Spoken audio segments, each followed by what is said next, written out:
I already told you, Mum.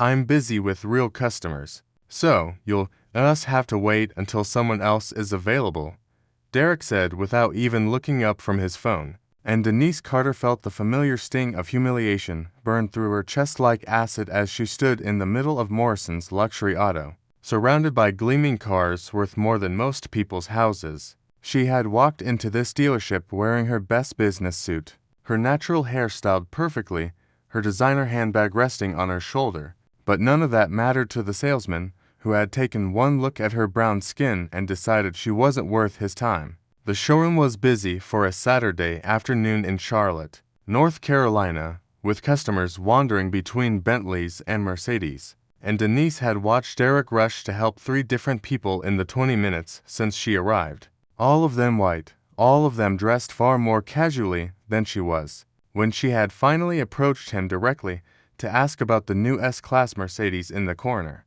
he had dismissed her with those cutting words, his blue eyes cold and uninterested, his mouth twisted into something that wasn't quite a smile. Denise took a deep breath and reminded herself who she was. Reminded herself that she had survived worse than this, had climbed higher than people like Derek could ever imagine, and she would not let this moment break her. "Excuse me," she said, keeping her voice calm and professional even though her heart was pounding with anger. "I've been waiting for almost half an hour, and I'm interested in purchasing a vehicle today."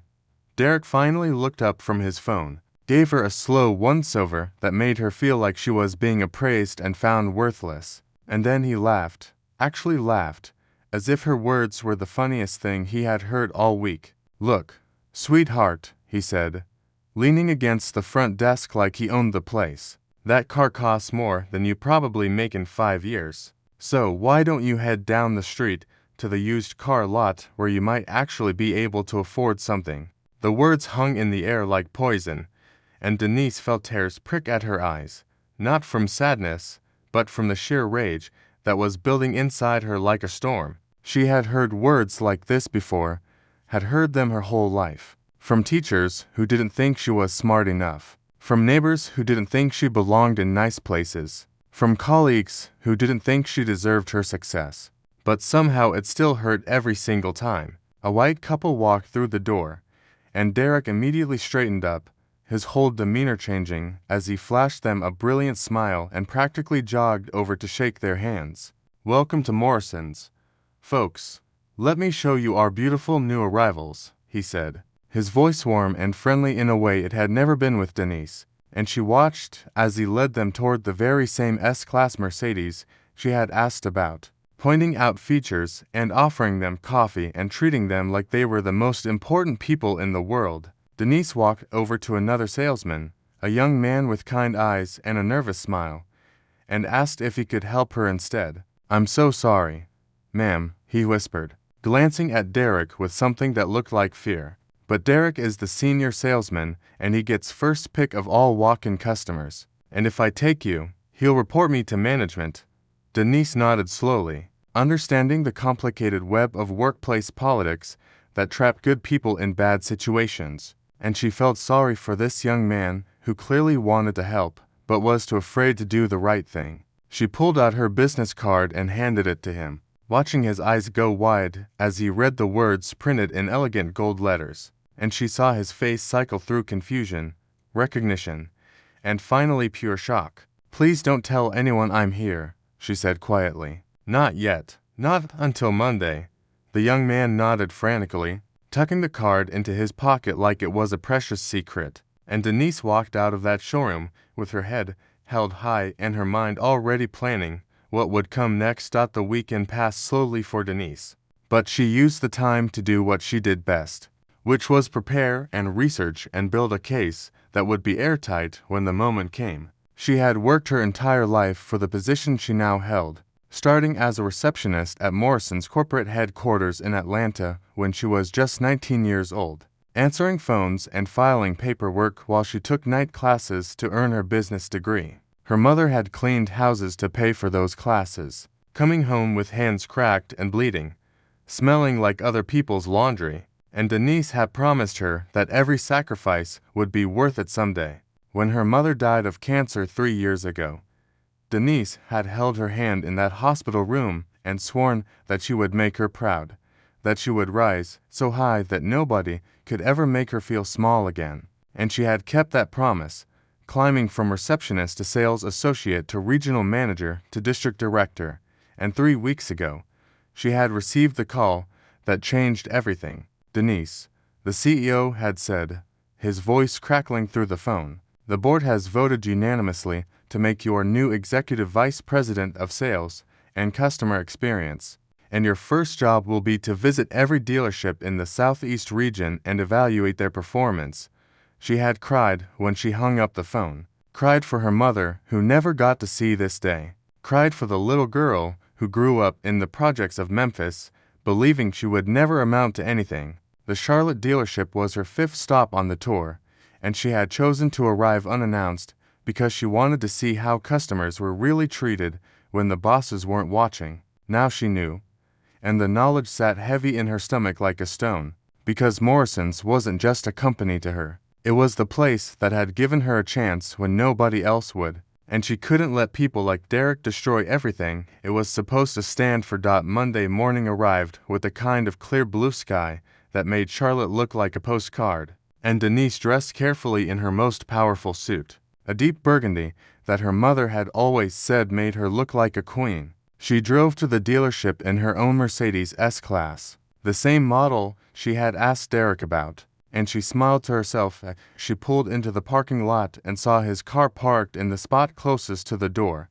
the spot reserved for top salesmen. The general manager, a portly man named Richard Morrison III, who was the grandson of the company founder, met her at the entrance with sweat already beading on his forehead. "Ms. Carter, welcome, welcome," he stammered, shaking her hand with both of his. "We are so honored to have you here. I've called an all-hands meeting in the conference room as you requested." Denise thanked him and walked through the showroom, her heels clicking on the marble floor, and she saw Derek at his usual post by the front desk, laughing at something on his phone. He didn't recognize her at first, barely glanced up as she passed, and then something clicked and his face went pale as fresh snow. "Wait," he said, his voice cracking. "I know you. You were here on Saturday. You were." But Denise kept walking, didn't give him the satisfaction of a response, and she heard his footsteps behind her as he scrambled to follow. The conference room was packed with every employee of the dealership, from sales staff to mechanics to the cleaning crew, and they all stood when Denise entered, a sea of faces both curious and nervous. Richard introduced her with a speech about her remarkable rise through the company and her new role overseeing all sales operations in the region, and Denise watched Derek's face transform from confusion to recognition to absolute terror as the truth finally sank in. The woman he had refused to help, the woman he had called sweetheart and told to go to a used car lot, was now his boss's boss's boss. "Thank you all for being here," Denise began, her voice steady and strong as she looked around the room at faces that ranged from eager to afraid. "I want to start by telling you a story about my first day at Morrison's, 23 years ago." She paused, letting the weight of those years settle over the room, and she saw a few of the older employees nod with recognition. "I was 19 years old, fresh out of high school, and I walked into our Atlanta headquarters wearing a dress my mother had sewn from fabric she bought at a yard sale. The receptionist looked at me like I was lost, like I couldn't possibly belong in a place like that, and she asked me if I was there to clean." A murmur rippled through the room, and Denise continued, her voice growing stronger. "But there was a man in the lobby that day, an older gentleman in a beautiful suit, and he heard what that receptionist said, and do you know what he did? He walked over, shook my hand, and said, 'Welcome to Morrison's. Young lady, I'm Robert Morrison, and anyone who walks through our doors deserves to be treated with respect.'" She saw Richard's eyes grow misty at the mention of his grandfather, the founder who had died 5 years ago, but whose values were supposed to live on in every employee. "Mr. Morrison gave me my first job that day, and he told me something I've never forgotten. He said that the true measure of a company and how it treats its richest customers, but how it treats every single person who walks through the door." Denise turned slowly, her eyes finding Derek where he stood pressed against the back wall like he was trying to disappear. On Saturday, I walked into this dealership as a customer, and I experienced something that would have broken Mr. Morrison's heart. The room went silent as Denise explained what had happened, how she had been ignored and insulted, how she had been told that the car she was interested in cost more than she could make in 5 years, how she had been sent away like she was worth nothing. She didn't raise her voice, didn't yell or cry, just stated the facts in the same calm, professional tone she used in boardrooms and strategy meetings, and somehow that made it even more powerful. Derek's face cycled through several colors, from white to red to an awful gray, and when Denise finished speaking, the room remained frozen in a terrible silence. "I want to be clear about something," Denise said, and her voice carried the weight of everything she had survived to reach this moment. "What happened to me on Saturday wasn't about a car. It wasn't about sales techniques or customer service training. It was about the color of my skin, and the assumption that because of that color, I couldn't possibly belong in a place like this." She looked at Derek directly now, and to her surprise, she saw tears streaming down his face. "I grew up being told I wasn't good enough, wasn't smart enough, wasn't the right color to succeed in this world. But my mother worked herself to death so I could prove those people wrong, and I will not allow anyone to make another person feel the way your salesman made me feel on Saturday."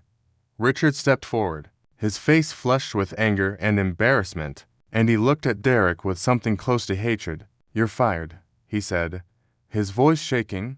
"Pack your things and get out of my dealership before I call security."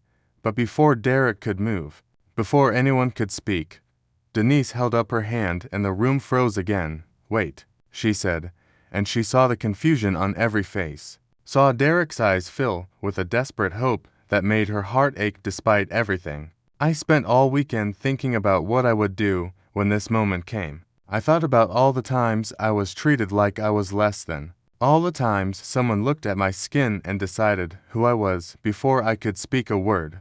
She walked slowly toward Derek, and he flinched like he expected her to strike him, which told her everything she needed to know about his fear and his guilt. "I thought about firing you myself, making a big scene, showing everyone what happens when you treat people like they're worthless. It would have felt good. It would have felt like justice."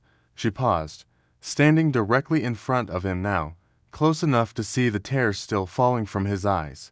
"But then I thought about Mr. Morrison, and what he would want me to do. I thought about my mother, who taught me that the strongest thing you can do is show grace to people who don't deserve it." The room was holding its breath, and Denise felt the weight of every eye upon her as she made the decision that would define not just this moment, but the kind of leader she wanted to be. "I'm not going to fire you today, Derek. Instead, I'm going to give you a choice." She reached into her briefcase and pulled out the folders, one red and one blue, and she held them up for everyone to see. "The red folder contains your termination papers, effective immediately, with no severance and a permanent note in your file about why you were let go. The blue folder contains an enrollment form for our company's diversity and inclusion training program, a 6-week intensive course that will challenge everything you think you know about yourself and the people around you." Derek stared at the folders like they were live snakes, and Denise could see the war happening behind his eyes, the pride fighting with the fear, the anger fighting with something that might have been the beginning of shame. "If you choose the red folder," Denise continued, "you walk out of here with nothing, and you have to live with the knowledge that you threw away a good job because you couldn't see past the color of someone's skin. If you choose the blue folder, you stay, but you work directly under the supervision of Malcolm here." She gestured to the young salesman who had wanted to help her on Saturday. "And you don't get a single commission until you complete the program and prove to me that you understand why what you did was wrong." The room remained silent, and Denise could feel the tension like electricity in the air, could feel everyone wondering what would happen next. Derek's hands were shaking as he reached out, and for a moment she thought he would grab the red folder just to preserve his pride, just to avoid admitting he had been wrong. But then his shoulders slumped, and he grabbed the blue folder with trembling fingers, and when he looked at Denise, she saw something in his eyes that surprised her. "I'm sorry," he whispered, and his voice cracked on the words. "I'm sorry for what I said to you, and for how I made you feel, and for being the kind of person who would do something like that." Denise nodded slowly, accepting the apology without embracing it, because some things took more than words to heal. "Sorry is a start," she said, "but it's only a start. Prove to me that you mean it." The weeks that followed were some of the hardest and most meaningful of Denise's career, as she implemented new training programs across the entire Southeast region and watched as attitudes slowly began to shift. Derek completed his training and came out the other side a different person, one who approached every customer with the same respect regardless of what they looked like. And Malcolm was promoted to senior salesman with Denise's enthusiastic recommendation. 6 months later, Denise returned to the Charlotte dealership for a follow-up visit, and this time Derek was the first person to greet her at the door, his handshake firm and his smile genuine. "Miss Carter," he said, "there's someone I'd like you to meet." He led her to the showroom floor where an elderly black woman was examining a beautiful silver Mercedes, and Denise watched as Derek spent nearly an hour answering her questions, offering her coffee, treating her like the most important customer in the world.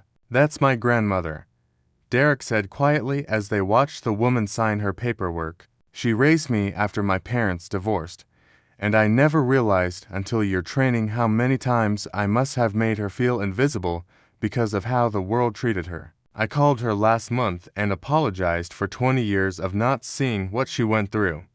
Denise felt tears prick at her eyes, and she placed her hand on Derek's shoulder, feeling the weight of everything that had happened between them transform into something that felt almost like hope. "Your grandmother must be proud of you," she said, and Derek smiled, a real smile that reached his eyes. "She told me she always knew there was good in me, even when I couldn't see it myself." As Denise drove home that evening, watching the sun set over the Charlotte skyline in ribbons of gold and pink, she thought about her mother, about Mr. Morrison, about all the people who had believed in her when she couldn't believe in herself, and she whispered the truth that had carried her through every struggle and would carry her through every one still to come. The power to destroy someone is nothing compared to the power to help them become who they were meant to be.